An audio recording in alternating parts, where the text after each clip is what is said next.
예, 안녕하십니까. 예. 저녁들 맛있게 드셨습니까? 예. 자, 좀 늦었지만,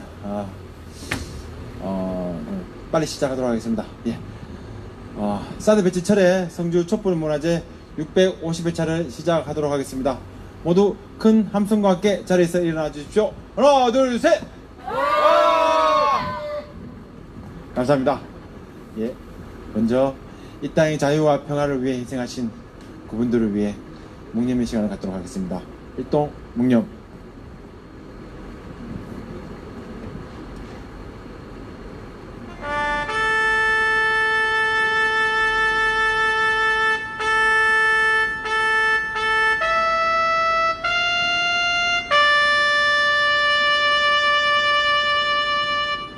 바로 힘을 위한 행진곡 힘차게 불러보겠습니다.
하나 되어 이 땅 평화 지켜내자! 지켜내자! 사드 가고 평화오라! 예, 모두 앉아주십시오.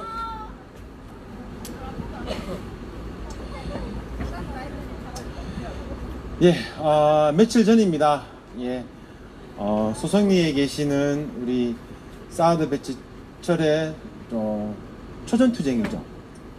예, 초전투쟁이 분들과 많은 연대자분들께서 청와대 항의 방문을 가셨습니다. 예. 뭐 때문에 가셨냐? 예. 롯데골프장 공사를 한다는 얘기가 나옵니다. 그래서 그 공사를 반대하기 위한 목소리를 내기 위해서 가셨습니다. 예. 아직까지 미국에서는 어떠한 얘기도 나오지 않고 있습니다. 그럼 미국에서는 대한민국 정부의 일반 환경 평가가 결정이 되면 그에 따르겠다라고 합니다. 그런데도 어떠한 우리가 알지 못한 어떤 세력들은 빨리 공사를 강행하려고 합니다. 예, 더운 날임에도 불구하고 청와대에 가서 저희들 대신 저희들의 목소리를 내주신 그날 그분들께 고맙다는 말씀 좀 드리면서 여러분 박수 좀 보내주십시오. 네. 저희도 끝까지 함께 그분들과 사드 배치 철회를 위해서 함께 하겠다 또 약속을 드리겠습니다. 네. 오늘 첫 번째 순서입니다. 첫 번째 순서는 사드 배치 철회 성주 투쟁이의 대변인을 맡고 계시면서 여러분들 잘 모르시겠지만 이분이 셰 박사입니다. 셰 박사. 예. 자, 모시겠습니다. 셰 박사 유동인 님을 무대 위로 모시겠습니다. 큰 박수로 맞이해주시면 고맙겠습니다. 예. 새 박사라 해서 크게 새 박사는 아니고요. 집에 앵무새 한 5마리 정도 키우고 있습니다. 예, 말하는 앵무새도 있고, 예, 그렇습니다. 뭐, 키우려고 그래서 키운 게 아니라 어쩌다 보니까 키우게 됐는데 자꾸 이제 식구가 늘어나서 지금 한 5마리 정도 됩니다. 오늘 제가 이야기하려는 것은 원래는 이제 생각이 없었는데 얼마 전에 우리 참외빵 잘 아시죠? 참외빵, 성주에 우리 박민주 씨가 개발해서 만든 빵이죠. 그런데 어떤 분이 찾아왔답니다. 김상화 씨하고 이제 박민주 씨한테 찾아와서 이제 그 밴드라 그러죠. 보통 이제 유통업체에 납품하고 이런 그걸 이야기 밴드라 그러는데, 이분이 그 관계자인데 자기가 이제 홈플러스하고 그다음 롯데 뭐 마트 같은데 또는 백화점 같은데 납품해 주겠다 그러면서 그걸 아마 재료를 한 이제 뭐 개당 만들 수 있는 걸 한 500원 정도에 납품해라 라고 이야기를 했었는 모양이에요. 그런데 지금 뭐 우리가 먹어봤던 이 참외빵은 또 우리 밀로 만들고 있고요. 그 다음에 참외 효소를 이제 만들어서 직접 만들어 가지고 그 다음에 그걸 가지고 그 참외에 또 섞고 그 다음에 팥도 가격 차이가 천차만별이더라고요. 질이 나쁜 팥도 있고 뭐 질이 좋은 팥도 있고, 그래서 질 좋은 팥을 좀 쓰고 이래가 양질의 팥을 써서 이제 참외빵을 만들고 합니다. 그래서 우리가 먹는 참외빵이 맛이 이제 지금 먹는 맛있는 맛이 나옵니다. 그런데 500원에 납품하려면 도저히 이걸로는 맞출 방법이 없죠. 그래서 그렇게는 못 하겠다 라고 했더니 갔어요. 갔더니 얼마 전에 우리 이제 이미연 씨가 성서 홈플러스에 갔는데 이 참외빵하고 모양이 똑같은 빵이 있는 거예요. 똑같이 만들어서 성서 홈플러스에. 근데 그래서 사진을 찍어서 이제 우리 SNS에 올렸더라고요. 올렸는데 그래서 또 사 먹어봐라 했어요. 맛이 어떤가. 사 먹었더니 맛이 이제 별로 없더래요. 찌깃찌깃하고. 그래서 사실은 이런 좋은 재료를 쓰지 않은 그런 맛을 내기가 쉽지 않죠. 그런데 괘씸한 것은 이 대형 유통업체들이 지역의 이런 상인, 어떤 사업을 하는 소상인들의 이런 지적인 것들을 뺏어가고 있고, 박민주 씨가 이 부분에 대해서 디자인 특허도 내 있어요. 근데 이런 부분들이 법적으로 참 소송을 걸어서 이기기가 쉽지 않은 것들이 있어요. 디자인 특허 같은 경우 특히 약간만 바꾸거나 크기만 약간 바뀌면은 사실은 디자인 특허들은 거의 무력화되거든요. 그래서 이런 문제들이 있어요. 그래서 이제 제가 오늘 아침에 이걸 이제 페이스북에 이렇게 올렸어요. 이 내용들을 올렸는데 유통업체가 해서는 안 될 짓을 하는 거죠. 그래서 이 부분들은 계속 좀 관심을 가지면서 지켜보면서 이 부분들은 좀 우리가 앞으로 대응 좀을 해야 되지 않을까 하는 생각도 있어요. 이것들은 우리가 공동체를 만들고 하는 것들도 이런 것들로부터 우리 스스로가 한 파편화된 개인일 때는 힘이 없지만 우리가 같이 단결된 힘으로 이런 것들에 대응하고 한다면은 이런 부분에서도 충분히 대응해내지 않을까 생각합니다. 그래서 농담 반 진담 반으로 이거 파는 놈들 뭐 되겠는데 라는 이야기도 합니다. 뭐 되게 만들어 보입시다. 한번 어떻게 되는지 한번. 그죠? 정 안 되면 우리 버스도 있고 이렇게 버스 한 대 맞춰가지고 홈플러스 앞에 한번 불어보죠. 한번. 그죠? 우리 잘하는 거 아니습니까? 피켓 들고 한번 불어가지고 한번 싸움도 붙어볼 수 있는 거고. 그러면 홈플러스에 스크라치 나는 거 하고 자기들이 참외빵 좀 팔아가지고 버는 거 하고 어떤 게 도대체 이익인지 한번 보겠죠. 자기들도 생각하겠죠. 뭐 그래서 좀 지켜보면서 이 부분들은 하겠습니다. 그래서 이제 페이스북에도 어떻게 이 빵들의 두 빵들의 차이가 있는지 앞으로 이런 이야기들도 하고 또 박민수가 얼마나 이런 부분들을 정성 들여 빵을 만드는지도 이야기해보고 이러면 좋을 것 같습니다. 그리고 조금 전에 새 박사라 그랬는데 안 그래도 새 이야기를 하나 하려고요. 여러분 뻐꾸기 아시죠? 뻐꾸기가 텃새일까요? 철새일까요? 철새죠. 예. 우리나라에 오는 뻐꾸기들은 아프리카 쪽에서 온다는 이야기가 있어요. 아프리카 쪽에서 온다는 이야기가 있는데 뻐꾸기의 종류들이 한 120종 정도 된다 그래요. 굉장히 많더라고요. 근데 이 뻐꾸기의 특성은 뭐가 있느냐 하면은 알을 지가 품질 않죠. 탕란이라 그러잖아요. 그래서 너미 둥지에 가서 특히 뱁새라든지 이런 뭐 둥지에 알을 한두 개를 밖으로 밀어내버리고 거기에다 알을 낳죠.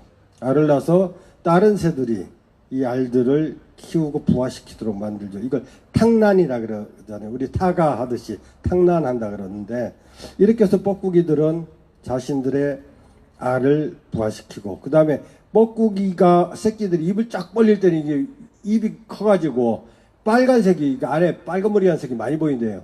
근데 새의 본성상 새끼들이 보면 때 이 빨간 게 많이 보이면 거기다 먹이를 먼저 준다 그러더라고요. 그래서 뻐꾸기들은 잘 먹죠. 또 이 태어난 뻐꾸기들은 또 특성이 뭐냐면은 다른 알들을 밖으로 또 짜내요. 그러면서 살았거든요.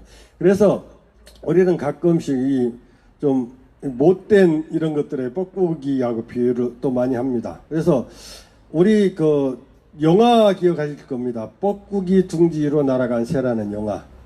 혹시 그 소설도 있고 그다음에 영화도 있습니다. 영화도 있는데, 뻐꾸기는 사실은 둥지가 없죠. 알을 자기가 안 품기 때문에 둥지가 필요 없는 거죠, 뻐꾸기는. 그래서 뻐꾸기 둥지 위로 날아간 새라는 말은 별로 안 맞는 것 같아요. 안 맞는 것 같은데, 이게 뻐꾸기를 원래 정신병자에 비유하더라고요.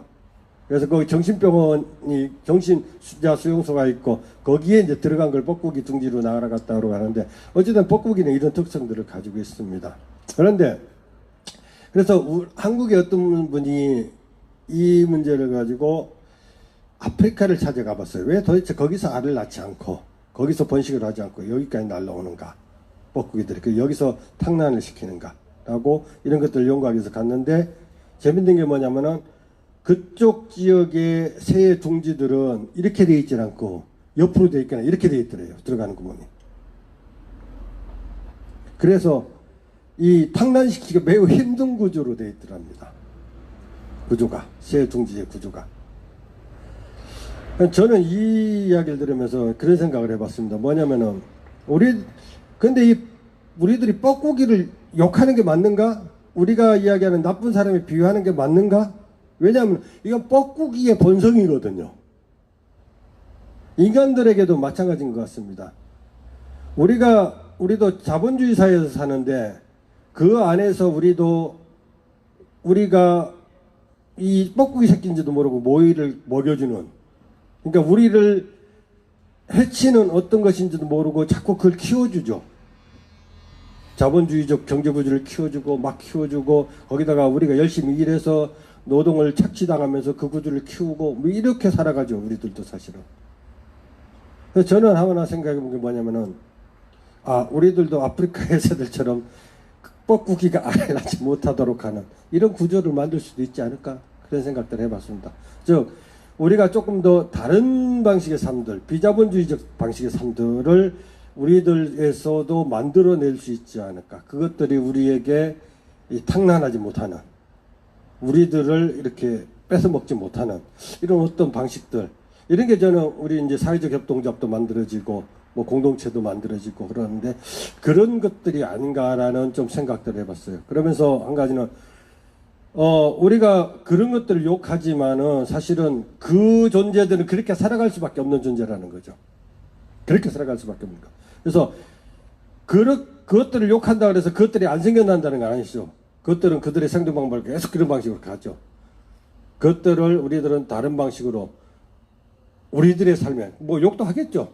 이 나쁜 놈이라고 욕도 하지만 기본적으로는 우리들의 삶의 방식들을 좀 변형시키고 바꾸면서 우리들의 삶을 만들고 영위시켜 나가는 것, 이런 것들이 좀 현명한 방법이 아닌가라는 생각을 해봤습니다.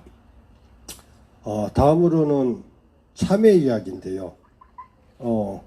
세 가지가 옴니버스처럼 이렇게 얘기되는데, 참회 이야기인데 뭐냐면은 다음에 시간이 있으면 이런 거 가지고 이제 뭐 토크 콘서트를 한번 해볼까 싶은데, 우리들이 참외를 먹습니다. 그죠? 참외를 먹고 참외를 사 먹습니다. 그런데 때깔이 곱고 예쁜 참외를 선호합니다.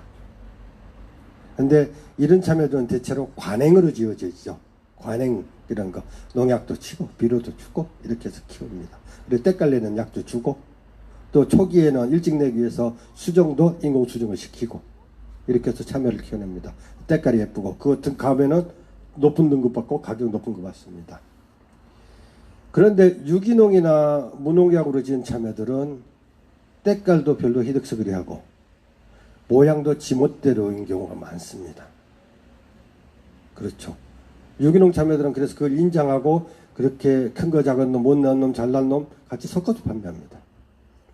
근데 나는 여기서 생각해본 게 우리들의 미적 기준이 좀 잘못된 거 아닌가라는 생각을 해봤어요. 우리들은 이렇게 예쁜 모양에 끌린다는 거죠. 예쁜 모양이라고 말하는 것 자체도 웃기는 거예요, 사실은. 근데 이거에 끌린다는 거죠, 이 방식에. 근데 이게 우리들의 건강이나 여러 가지 식생활이나에는 별로 좋은 게 아니라는 거죠.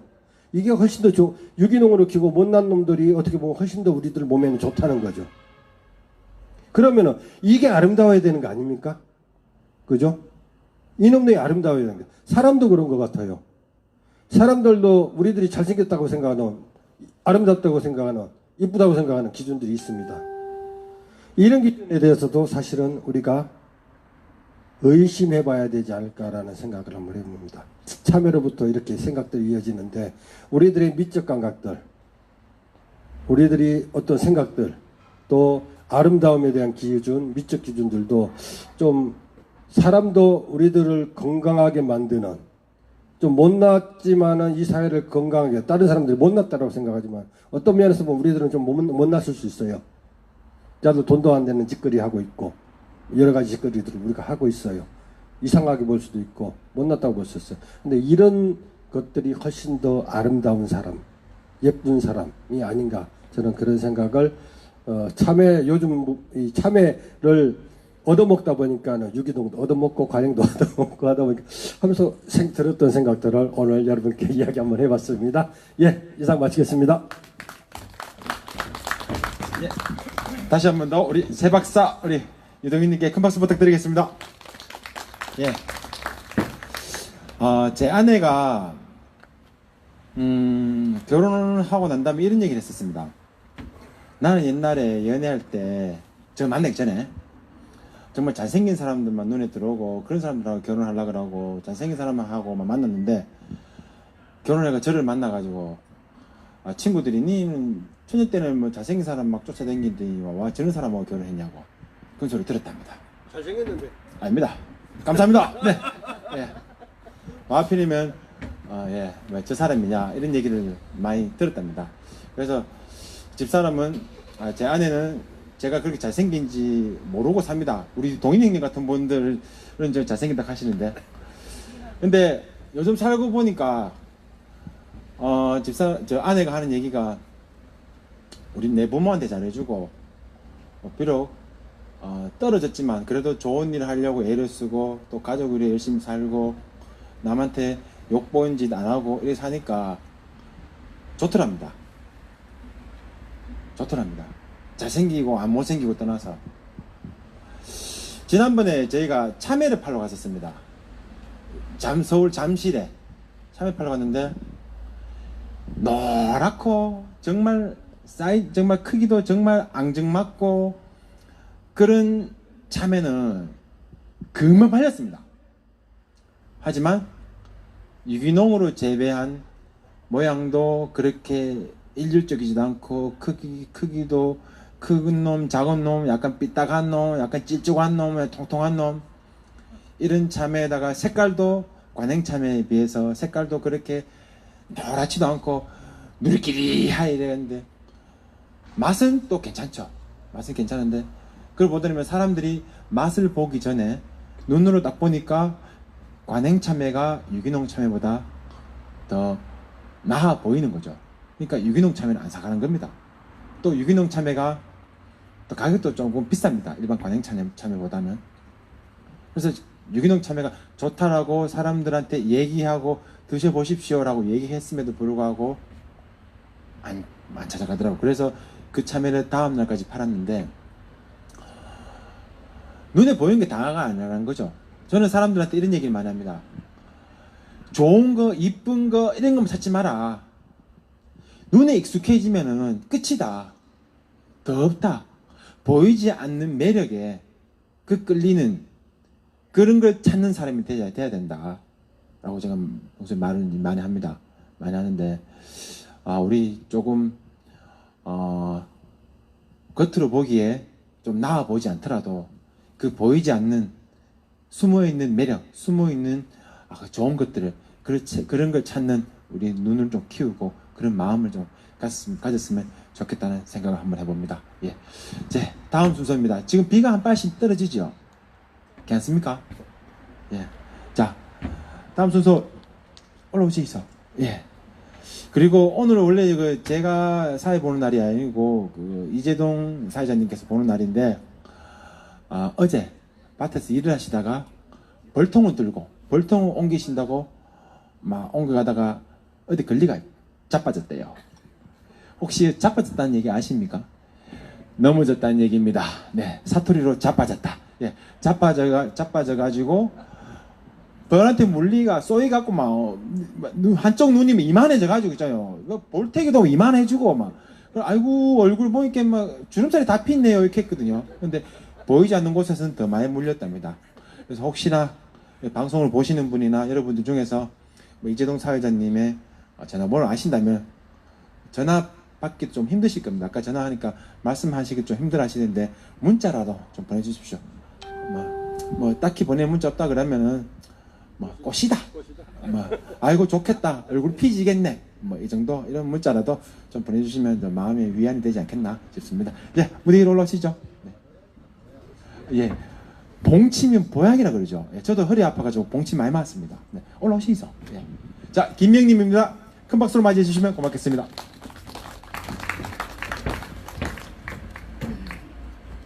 네, 반갑습니다.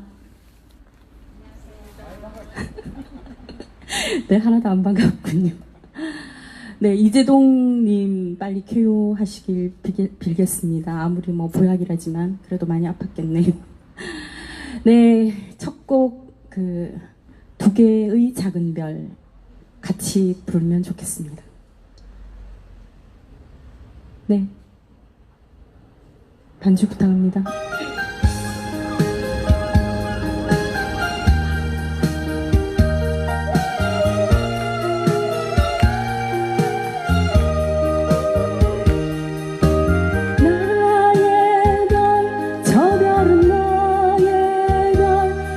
제 물들은 한같이 까만 눈동자 저 별은 나의 별 저 별은 나의 별 아침 이슬 내릴 때까지 지난 겨울 눈 내리던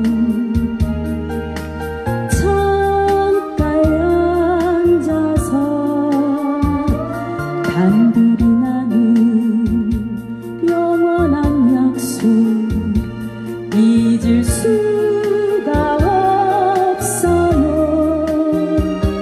저 별은 나의 별 저 별은 나의 별 별빛에 물들은 밤같이 까만 눈동자 저 별은 나의 별 저 별은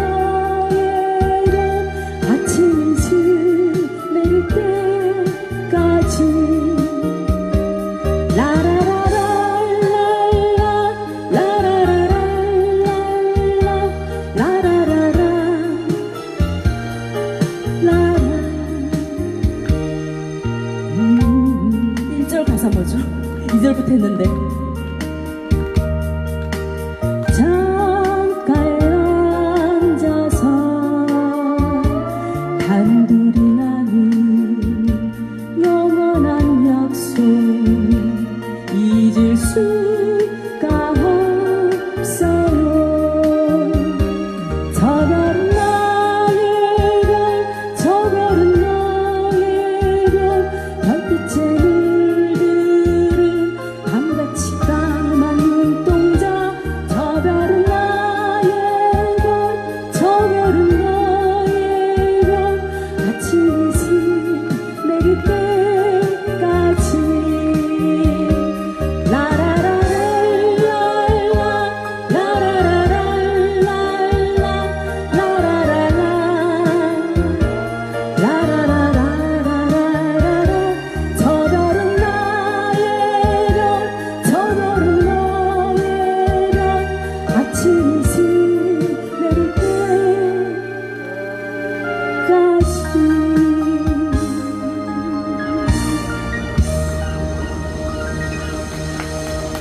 네.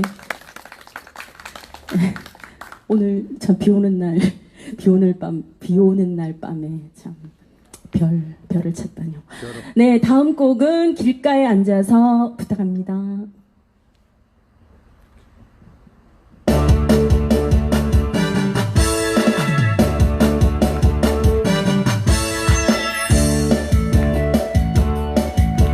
그 어깨가 아름다워 옆모습 보면서 정신없이 걷는데 발짝 웃음이 내 발걸음 가볍게 온줄 다녀도 즐겁기만 하네. 길가에 앉아서 얼굴 마주보면 지나가는 사람들 우리 쳐다보네.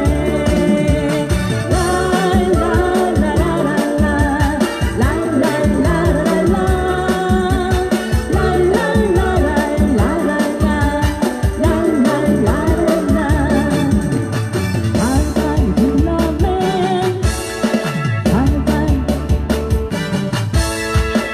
바람이 불러맨 그 어깨가 아름다워 옆모습 보면서 정신없이 걷는데 발짝 웃음이 내 발걸음 가볍게 온종일 걸어 다녀도 즐겁기만 하네. 길가에 앉아서 얼굴 마주보면 지나가는 사람들 우리 쳐다보네.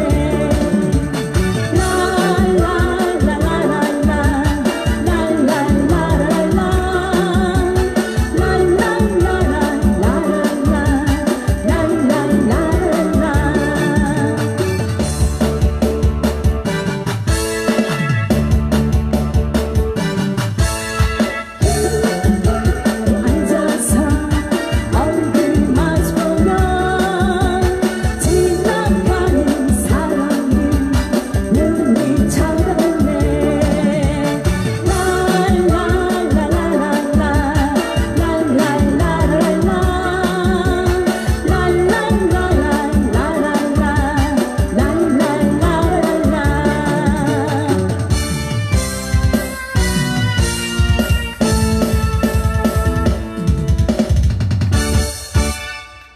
네, 고맙습니다.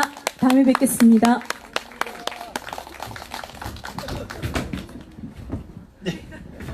다시 한 번 더 우리 김명님께 큰 박수 부탁드리겠습니다. 그죠? 또 반가운 분들 또 오셨네요. 예. 아까 연습 대기하시더니 무대 올라오면 아직까지 울렁증 걸려가지고 가사를 까먹나 봅니다. 다음에 걔한테 좀 가사 좀 까먹지 마이세요. 네. 네. 처음에 부른 노래 저 별은 나의 별, 저 별은 너의 별, 이게 윤영주 씨의 두 개의 별 맞습니까? 예. 이 노래에 대한 저 에피소드가 하나 제가 기억이 나는 게 있는데, 전두환이가, 예, 전두환 전 대통령이죠. 전두환 씨가, 국가 최고위원회 최고위원장인가, 뭐 그거 할 때였습니다. 박정희 대통령 서거 후에.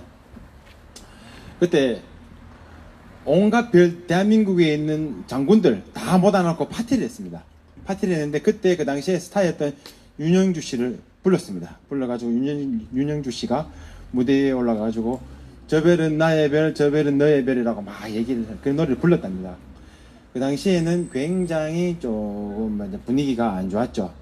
분위기가 안 좋아가지고 전두환 밑에 줄 서는 사람들은 징급회가 올라갈 끼고 줄 안 서는 사람들은 옷 벗고 나가고 뭐 이런 분위기였는데, 그때 윤영주 씨가 저 별은 나의 별, 저 별은 너의 별이라고 노래를 부르고 내려오니까 밑에 내려오자마자 조인트를 까있답니다. 네가 노래를 그따구 불러도 되냐고.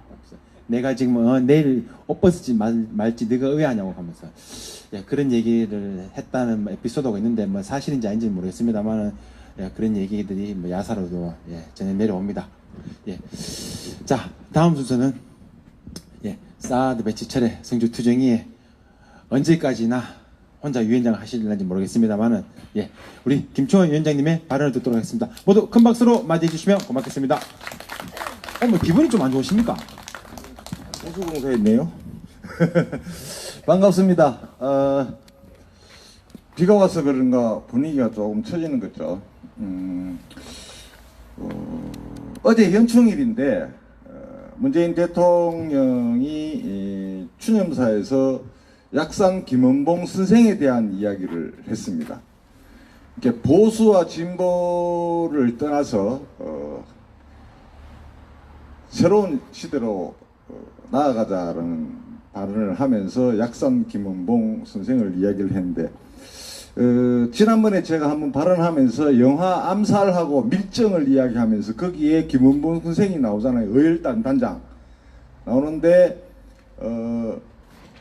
이분이 얼마나 독립운동을 치열하게 했냐 하면요, 일본에서 이분을 잡으려고 하는데 도저히 종적을 찾을 수가 없어서 현상금을 걸었는데 김구 선생은 60만원 당시 돈으로 60만원, 김원봉 선생은 당시 돈으로 100만원을 걸었어요.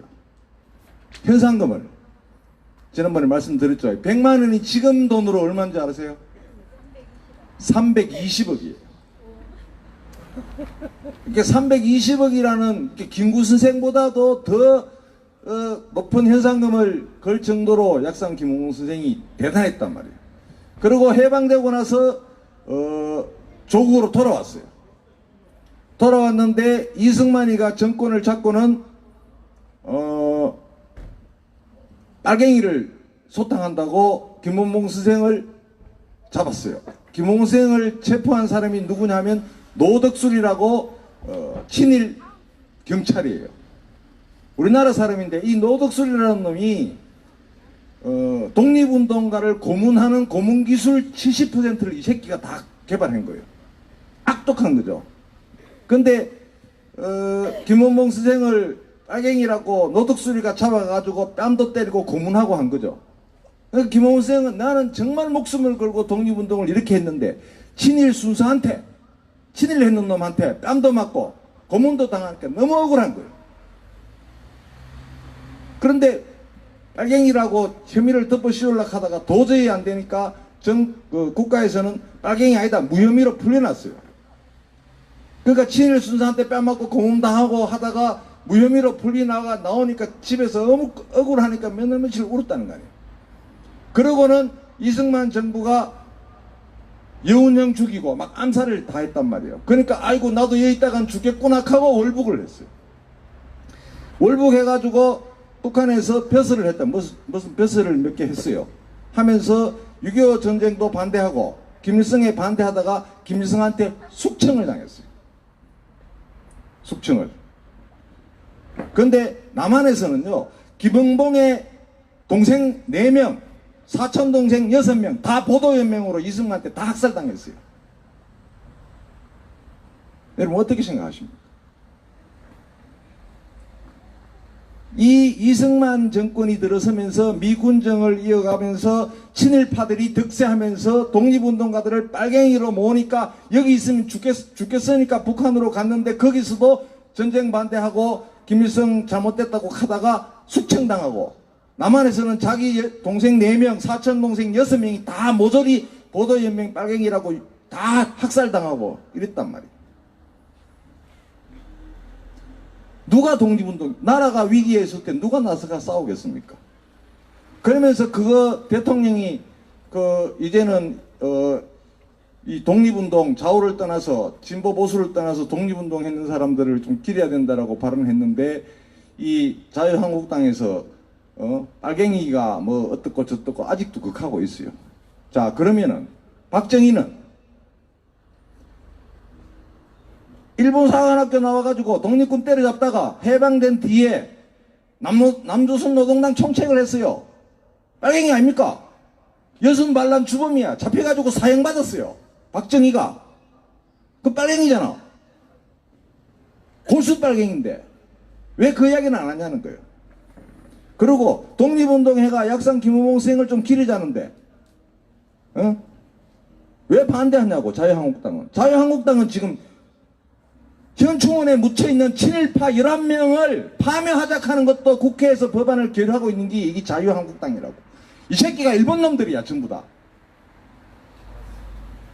완전히 일본 가마 엎어지면서. 제가 이 이야기를 하는 이유가 성주 이야기를 좀 하고 싶어요. 이승만 정권이 들었었는데 김창숙 선생은 한 번도 굽히지 않고 독립운동을 해왔어요. 그렇잖아요. 근데 이승만이가 독재하니까, 독재에 반대하니까 성균관대학교 김창숙 선생이 설립했잖아요. 총장하는데 이승만이가 어떻게 했는 줄 알아요? 김창숙이가 총장하는 동안에 신입생 못 모집하게 한 거예요. 유도회 회장하는데 못하게 한 거예요. 김창숙 선생이 내가 이거 총장하려고 하다가 학생 모집 못 하겠다 하고 사표 쓰고 내려왔단 말이에요. 그 뒤에도 계속 이승만에 대해서 문제 제기를 했다고. 이승만이가 어떤 인간이냐? 임시정부에서 탄핵당한 인간이에요. 조국의 독립보다도 자기의 이익, 미국에 불붙어서 권력을 장악하는 사람이 이승만이라고. 그런데 김창숙 선생 추모한다 하면서 추모제 지내고는 도포 입고 가쓰고 나가 추모제 지내고는 이승만이가 국부라. 이런 모습이 어디 있냐고. 그게 무슨 선비냐고. 또 이야기 해볼까요? 지금 성주고등학교에 백년설 노래비하고 백년설 동상이 있어요. 백년설이가 어떤 가수예요? 나그네 서름, 뭐 돼지항구 이런 거 불렀던 가수예요. 근데 이 양반이 1942년도 제가 워낙 더러운 노래라서 안 해왔어요. 읽어드릴게요. 이 양반이 국민총력 조선연맹 지원하에 백년설 선전대 가요대를 조직해서 전북 지방 순회 공연을 다니면서 왕성한 친일 활동을 펼쳤어요. 나그네 서름 알죠? 번지 없는 주막 돼지항구 불러가 인기를 끌었는데 마지막에 1942년도 43년도에는 혈서 지원, 아들의 혈서, 이때가 뭐냐면은 지원병을 막 일본 전쟁, 태평양 전쟁 마지막에 한국군 지원병을 데리고 가서 막 싸울 때예요.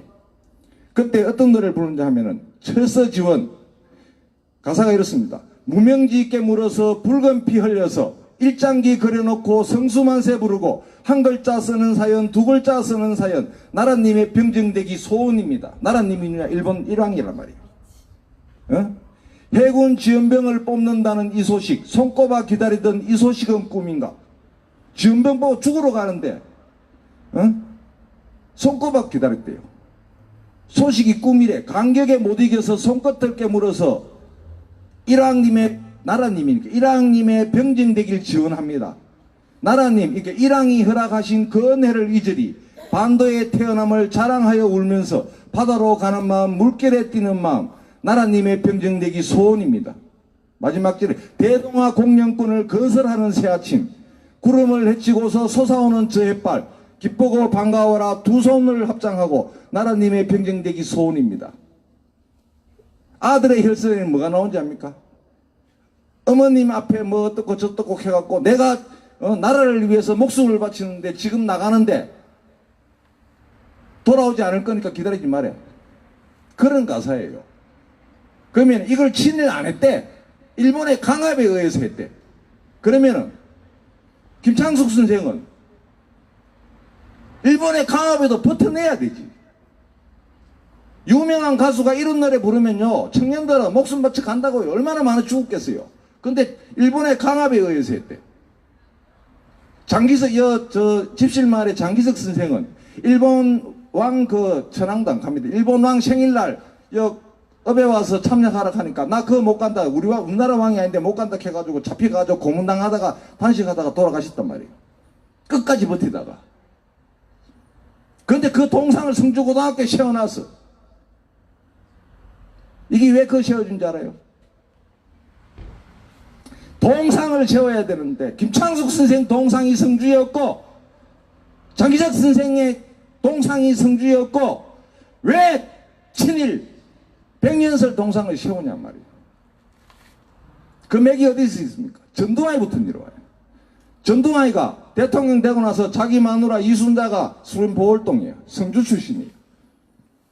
전두환 말기에 마지막 내무부 장관 한 사람이 이상이라는 성주 사람이에요.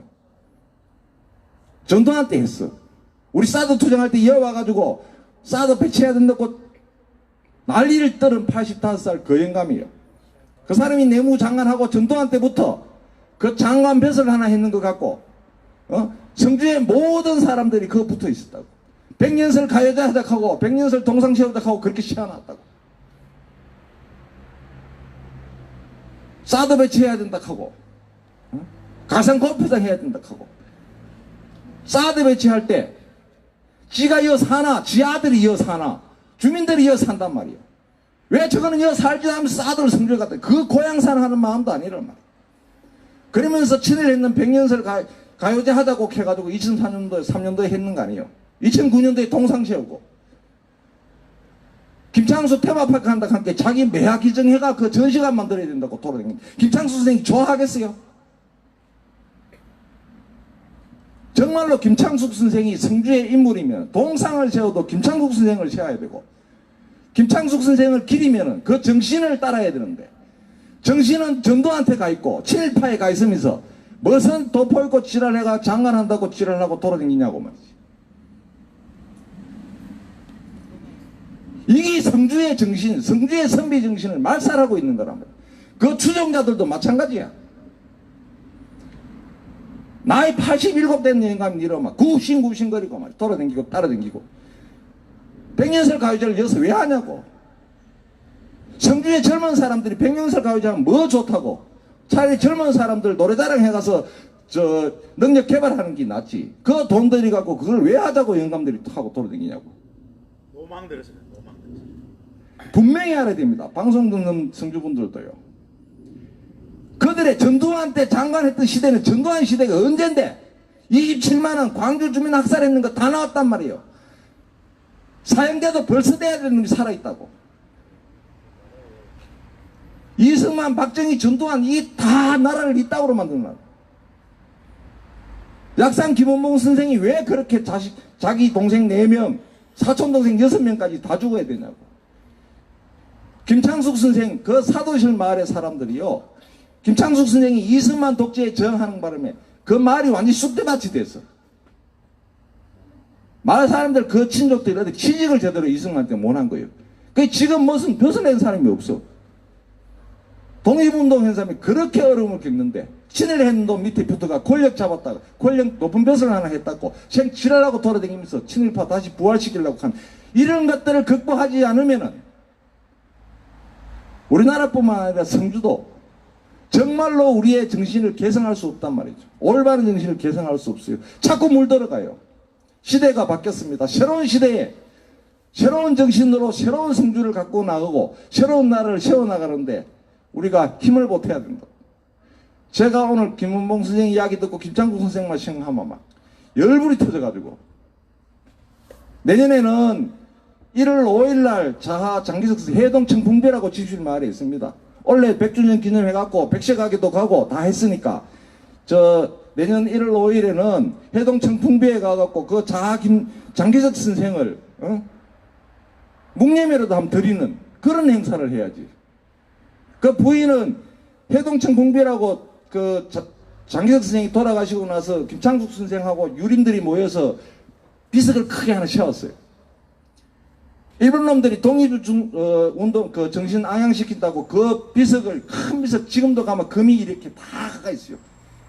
이렇게 자르고 이렇게 잘라갖고 동항을 내갖고 그 겨울가에 버렸단 말이에요. 지금 그걸 다시 찾아가고 붙이는 거예요. 근데 일본 놈이 그걸 비석을 철거하라 할 때 통지문이 온 거예요. 통지문 왔는 날 밤에 장기석 선생 부인이 거기에 목매달아가 죽었어요. 그 부인이 비석이 그 옆에 또 있단 말이에요. 이런 걸 기려야지 정신이 살지. 고등학교 안에 그 친을 했는 백년설 비석을 억시 안 하고 동상시 하나 놓고 말이지. 정말로 정신 차려야 됩니다. 이 늙은 것들.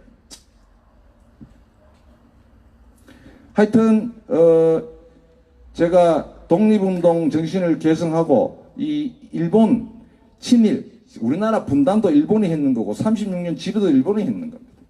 일본이 태평양 전쟁에서 원자폭탄 2개나 맞고 저렇게 경제적으로 발전할 수 있는 건 남북이 분단을 시켜놓고 한국 전쟁을 일으켜가 군수물자 팔아가 저렇게 된 거란 말이에요. 왜 우리가 일본에 이용당하고 있는 것을 모르냐고. 아직도 일본은 호시탐탐 남북 분단이 이게 고착되기를 바라요. 평화적으로 왔다 갔다 하는 거 싫어해. 고착돼야지. 무기도 팔아먹고 저한테 덕이 온단 말이에요. 왜 일본을 덕을 시켜주는 짓을 자꾸 하고 있냐고, 자한당은. 그러니까 토착 외구당이라는 소리 듣죠. 분명히 알고 우리 성주의 새로운 이 정신 문화를 만들어 가는데 함께 노력했으면 좋겠습니다. 고맙습니다. 예, 다시 한 번 더 우리 김충원 위원장님께 큰 박수 부탁드리겠습니다. 예. 예. 예, 박상희 장관이라고 방금 말씀하셨죠? 예. 이상희 장관. 예. 이상희 전 장관. 그분이 어떤 분이냐면요. 얼마 전에 성주 생명문화 축제 때 오셔가지고 감사패 받았습니다. 성주 군수님한테. 왜 받았는지는 한번 알아보십시오. 예. 감사패 받으신 분이고. 그리고, 저도 오늘 저도 김충원 위원장님 말씀하셨던 저 얘기를 오늘도 잠깐 하려고 했었는데, 위원장님 좀 말씀하신다 그랬어요. 오늘 좀 얘기를 좀 아꼈습니다만은. 남북이 분단되기 이전에 45년도 해방된 그 해까지 나라를 위해, 조국의 해방을 위해 목숨 바치면서 자기 희생하셨던 분들, 비록 해방 이후에 이념이 달라서 노독술이라는 그런 정말 그런 작자들 때문에 더러웠고 안 입고 와가지고 북으로 가신 분들이 많이 계십니다. 해방 이후에 있었던 일에 대해서 우리가 접어두자고요. 지금은 접어두자고요. 그 이전에 이 땅에 우리 민족의 해방을 위해서 목숨 바쳐가면서 가산을 탕진해가면서 자식을 잃어가면서 싸워 오셨던 분들, 그분들 공은 인정해 주자는 얘기입니다.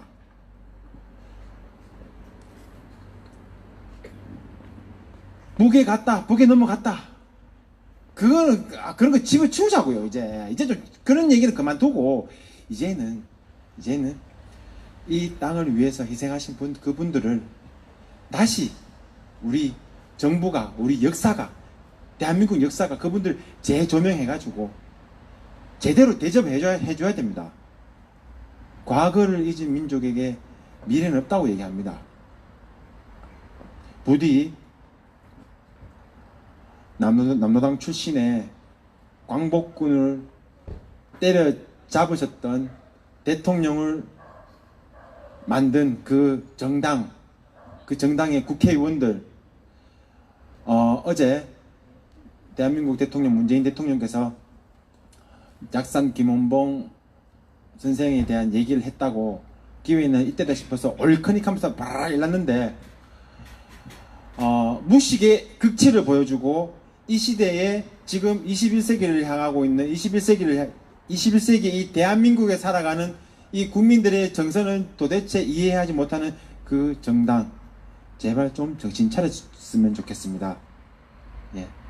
정말 합리적인 보수 정당으로 거듭나서 저 같은 사람이 나는 이번에 꼭 자유한국당을 찍어야 돼, 이런 자유한국당 같은 당이 있어야지 대한민국이 잘 살 수 있을 거야 라는 생각을 갖게끔 좀 해주셨으면 고맙겠습니다.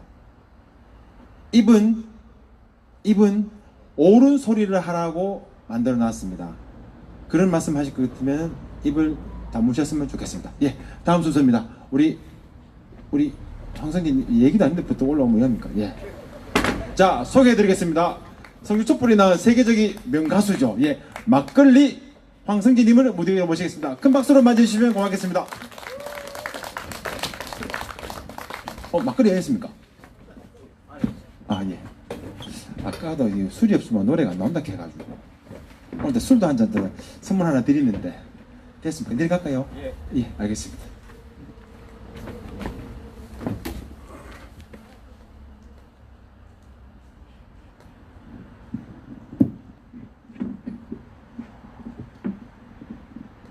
술 마시고 이렇게 지금 보복되는 게 아니고 이게 왼손으로 하다 보니까 잘 안 돼.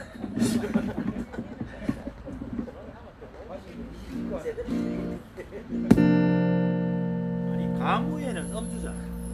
음주 없이 가무가 되나?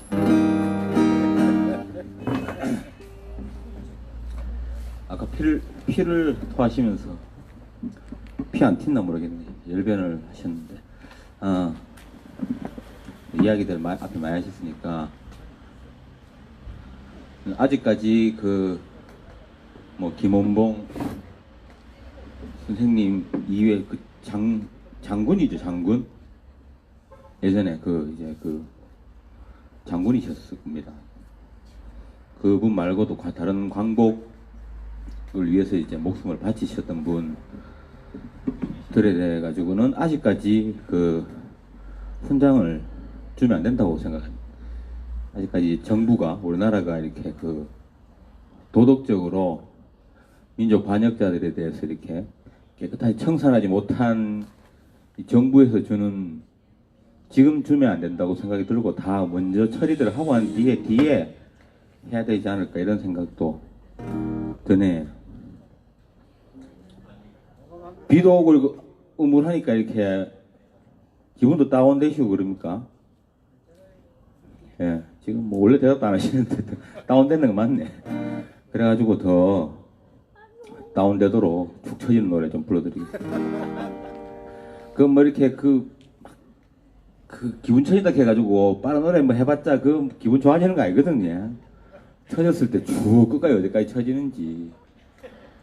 바닥을 보이지? 예, 바닥까지 탁 쳤다가 이제 탁 올라와야 되거든요. 첫 곡 제 노래들을 들려드리겠습니다. 4월에 울겠다. 그때 시에 붙인 노래 들려드리겠습니다.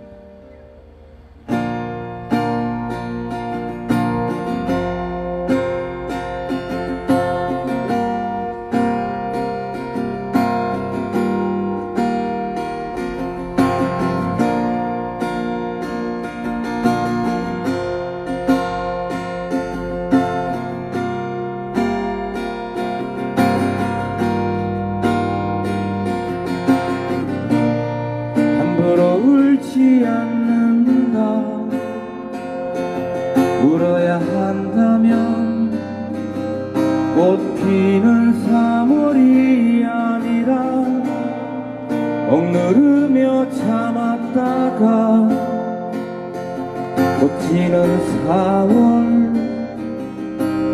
4월에 울겠다.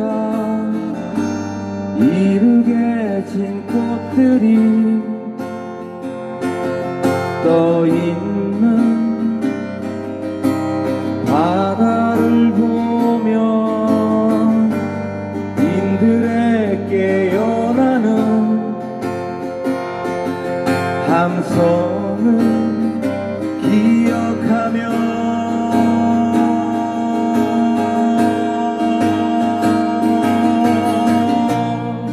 4월에 울겠다. 3월에 지는 5월 동백을 보더라도 4월에 울겠다. 3월에 지는 5월 동백을 보더라도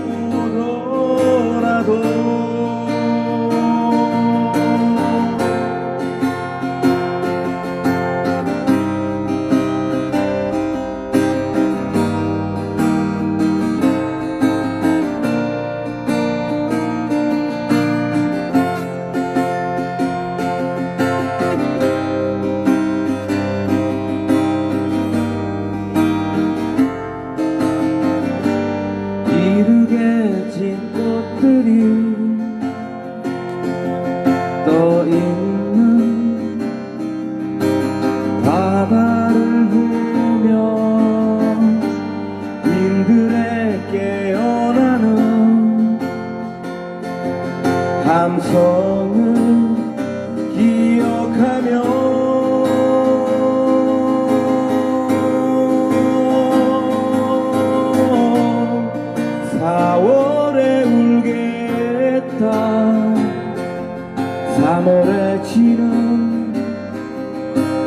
5월 동백을 보더라도 4월에 울겠다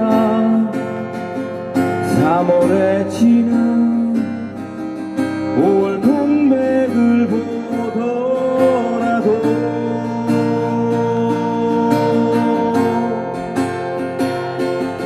3월에 지는 5월 동백을 보더라도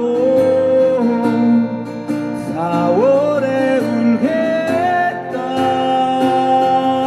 3월에 지는 5월 동백을 보더라도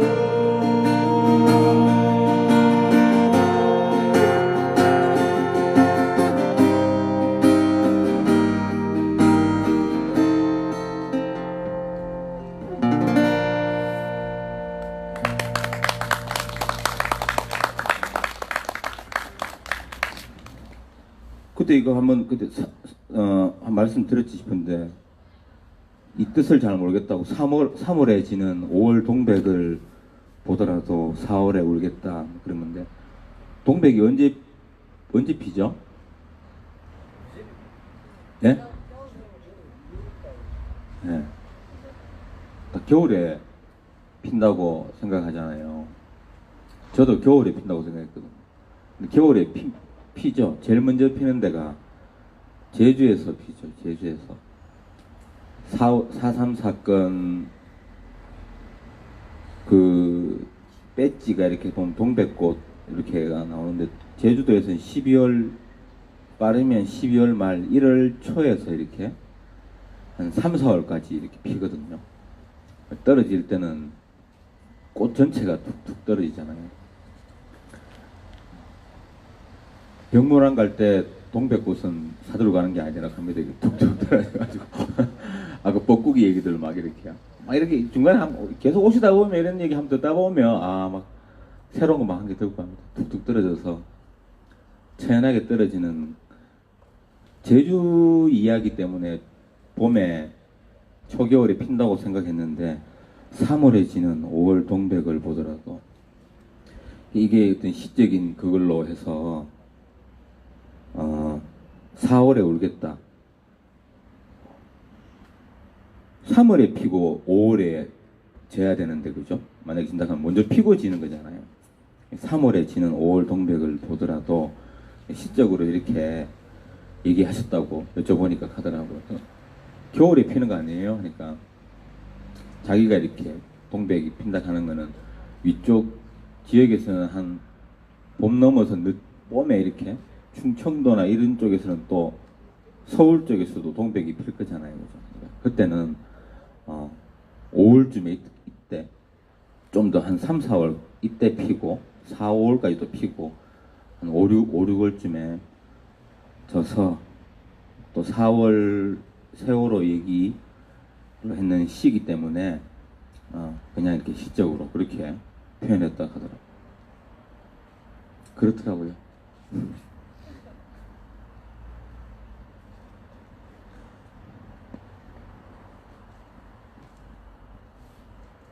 다음 곡은 조금 더 축축 처지는 노래입니다.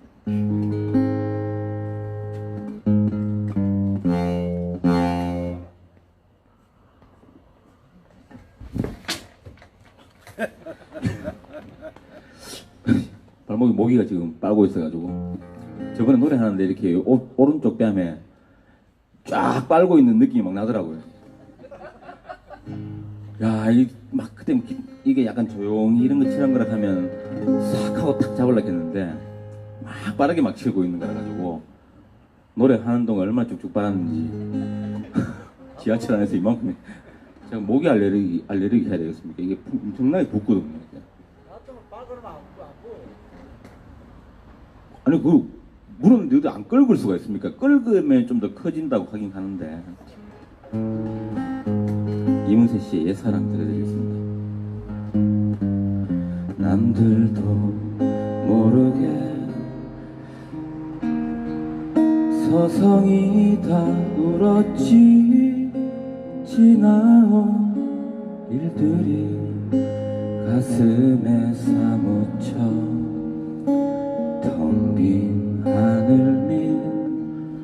불빛들 켜져가면 옛사랑 그 이름 아껴 불러보네. 찬바람 불어와 옷깃을 여미우다 후회가 또 화가 나 눈물이 흐르네. 누가 물어도 아플 것 같지 않던 지나온 내 모습 모두 거짓인걸. 이제 그리운 것은 그리운 대로 내 맘에 둘 거야. 그대 생각이 나면 생각난 대로 내버려 두듯이 있는 날이면 들판에 서성이다 옛사랑 생각에 그 길 찾아가지.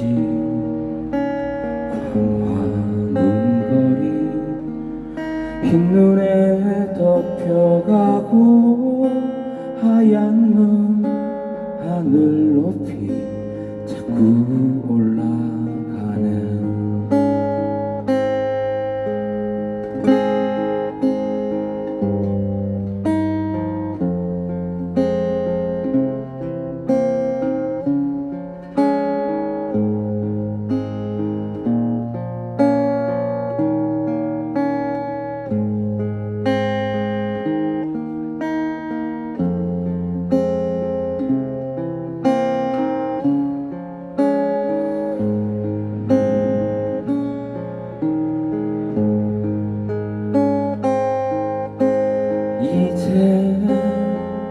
그리운 것은 그리운 대로 내 맘에 둘 거야.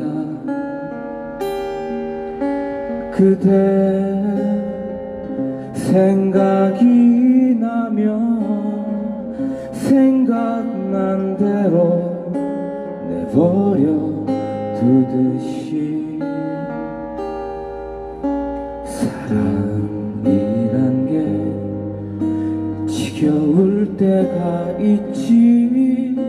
내 맘에 고독이 너무 흘러넘쳐 눈 녹은 봄날 푸르른 잎새 위에 옛사랑 그대 모습 자꾸 올라가네. 있는 날이면 들판에 서성이다 옛사랑 생각에 그 길 찾아가지. 광화문거리 흰눈에 덮여가고 하얀 눈 하늘 높이 자꾸 올라가네.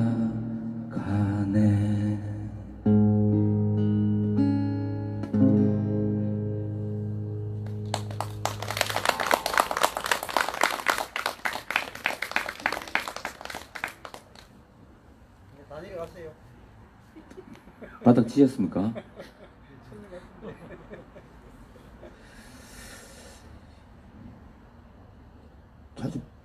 자주는 안 불렀는데요. 야, 가사 보고도 어딘지 막 헤매고 있는. 왜 그 미영 씨는 왜 두 곡만 하고 그러죠? 예. 세 곡 하세요. 세 곡. 미영 씨가 하셨나? 예, 3-4번 하고 해야 되는데 앞에 두고 하고 제 세고 하면 와 장하나께서 세고 하나 이럴 것 같아가지고 마지막 곡 제가 그 다음 주는 오겠는데 다다음 주는 올 수 있을지 모르겠습니다. 다다음 주네요. 다음 주 14일 금요일에는 오겠는데 15일부터 동남아를 와이프하고 한번 갈까 싶다가 싸닥 하는데 6월달에는 싸대요. 그 라오스 한번 들어가고 싶어가지고 예, 라오스 왔다 갔다 하는데 25만 원밖에 안 한다 하대요. 비행기 값이 비싸긴 비싼데요. 막걸리 양조장수 유명한 데가 많잖아요. 그 지평 막걸리도 있고 뭐 해남 쪽에도 있고 그런 데 돌아다니 볼래 하다가 가는 길에 아는데 이렇게 공연 인연을 예전에 뭐 공연했던 곳에 가서 공연을 하자 해서 하다 보니까 한 군데 됐다가 두 군데 됐다가 세 군데 돼가지고 다음 주 말고 그 다음 주 금요일 날 오지 싶은데 어떻게 될지 모르겠습니다. 제가 이렇게 공연하면 노래하는 곡들이 다 이렇게 방금 축축 처지는 막 이런 노래들이거든요. 축축 처지게 가기로 했으니까 끝까지 축축 처지는 걸로 하도록 하겠습니다. 근데 이게 기타가 약간 이런 식으로 치면 약간 좀 밝은 노래자고 다 박수 막 치시고 하잖아요. 박수 안 치셔도 됩니다. 물이 되는 꿈이라는 노래인데요. 루시드 폴이라는 가수. 근데 계속 노래가 물이 되는 꿈, 꽃이 되는 꿈, 가사가 보면 씨가 되는 꿈, 풀이 되는 꿈, 강이 되는 꿈, 빛이 되는 꿈, 소금이 되는 꿈, 바다가 되는 꿈, 파도가 되는 꿈, 처음으로 다시 돌아서 물이 되는 꿈. 뭐 이렇게 가사가 이게 다예요. 처음 들어보시면 좀 이상한 노래다 싶으시겠는데 물이 되는 꿈 노래 마지막으로 들려드리고 다음 주에 뵙도록 하겠습니다.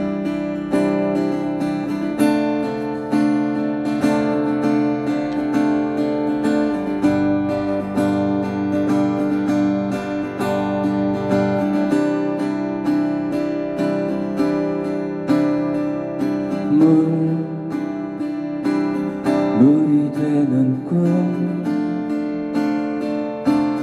물이 되는 꿈,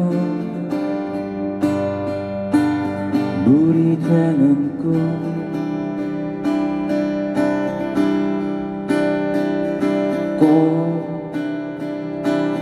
꽃이 되는 꿈, 씨가 되는 꿈, 풀이 되는 꿈,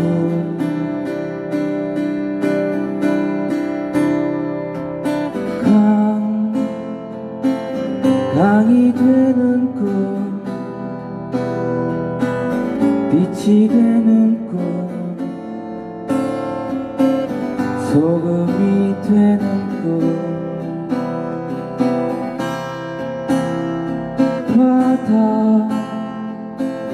바다가 되는 꿈, 파도가 되는 꿈, 물이 되는 꿈,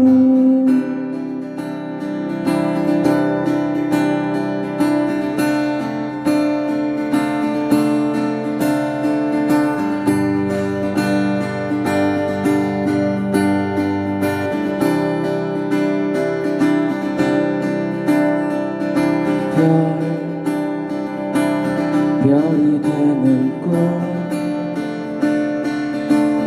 달이 되는 꿈, 새가 되는 꿈,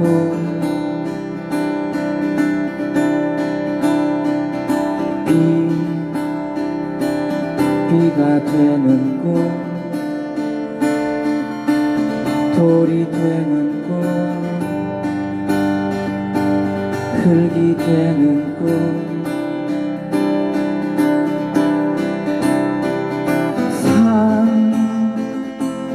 산이 되는 꿈,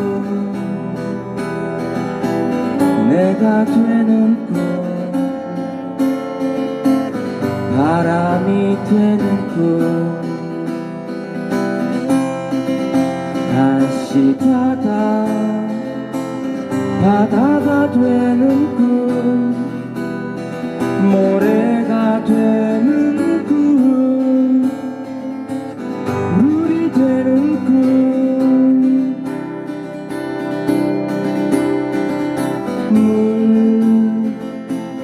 빗물이 되는 꿈 냇물이 되는 꿈 강물이 되는 꿈 다시 바다가 되는 꿈 하늘이 되는 꿈 물이 되는 꿈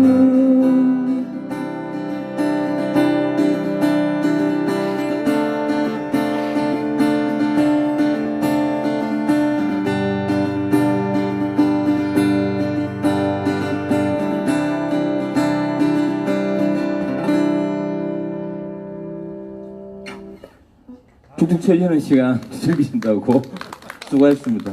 다음 주에 뵙겠습니다. 네, 다시 한 번 더 우리 황성진님께 큰 박수 부탁드리겠습니다.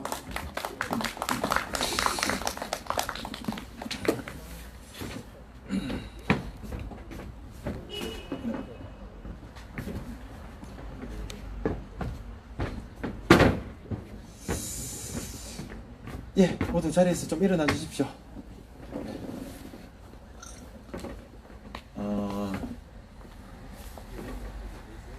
지금 대한민국 경제가 미국과 중국의 무역 전쟁으로 인해서 굉장히 힘들어지고 있는 상황입니다.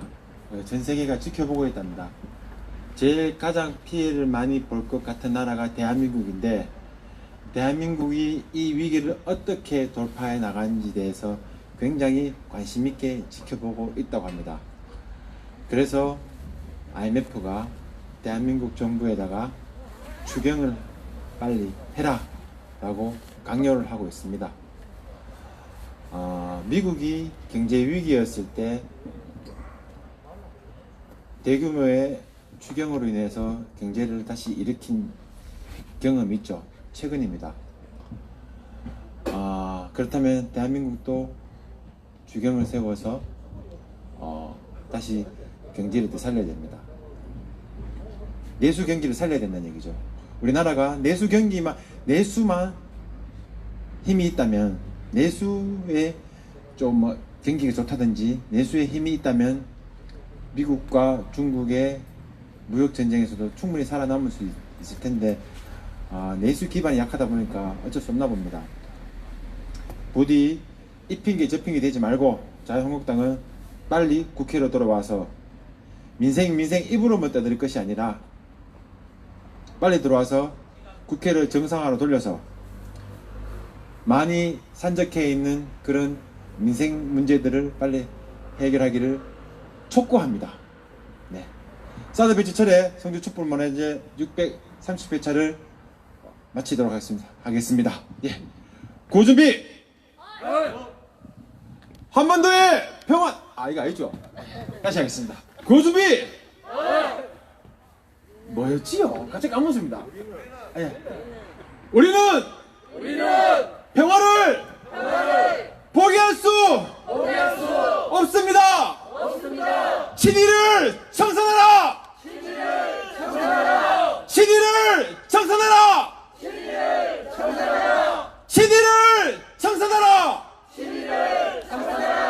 다음 주에 뵙겠습니다. 안녕히 돌아가십시오. 여러분 수고하셨습니다. 성주 촛불 630회차 마치도록 하겠습니다. 다음 주 금요일 다시 찾아뵙겠습니다. 네.